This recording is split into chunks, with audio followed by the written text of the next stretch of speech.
My name's Laurie Brinklow, and I grew up on the west coast of Canada in British Columbia and ended up coming to PEI in 1983.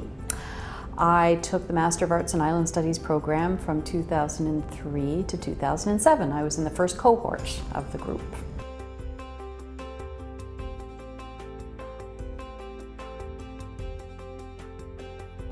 I am back here at the Institute of Island Studies, teaching Island Studies, if you can believe it. And I work with the Institute organizing events, conferences, doing research projects, and but my big love is teaching Island Studies to new students.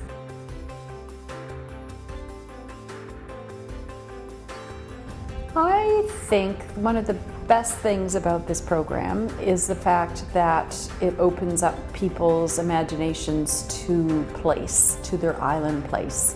And practically speaking, I've got to travel to an awful lot of wonderful islands, from Iceland to Taiwan, to Newfoundland and Cape Breton Island, out onto the West Coast Islands, Gabriola Island. We had a conference there. Just got back from one in Terschelling in the Netherlands this past summer. So being able to offer our students these opportunities to talk to other islanders from around the world and experience islands around the world, I think is one of the best things that this program has to offer. A lot of Prince Edward Island students, but just as many that are coming in from other parts of Canada and the US and internationally.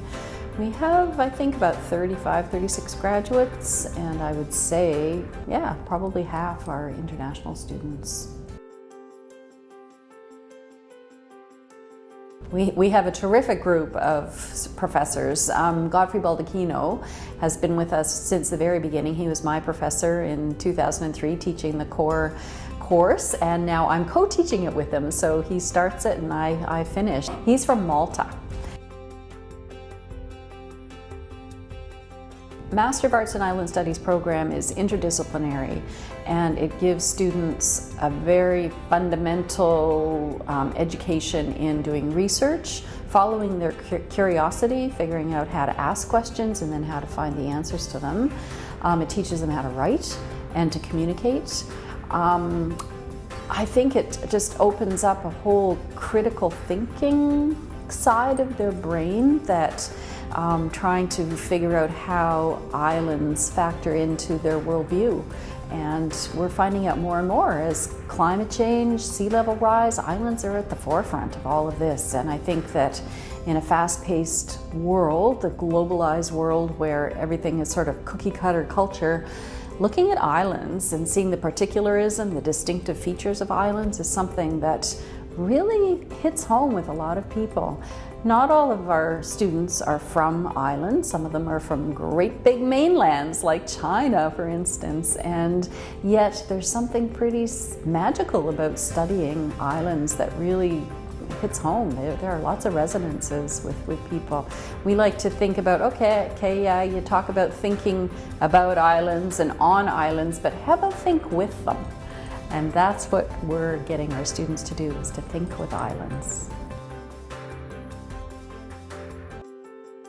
As far as a springboard is concerned, I met some fantastic professors, including Godfrey and Brent McLean, who taught island literature here, Pete Hay from Tasmania, who came in and taught political ecology of small islands, and it was because of that that I went off to do my own PhD looking at islands and studying through the Department of Geography and Environmental Studies at University of Tasmania. I was able to parlay my master's degree into a PhD.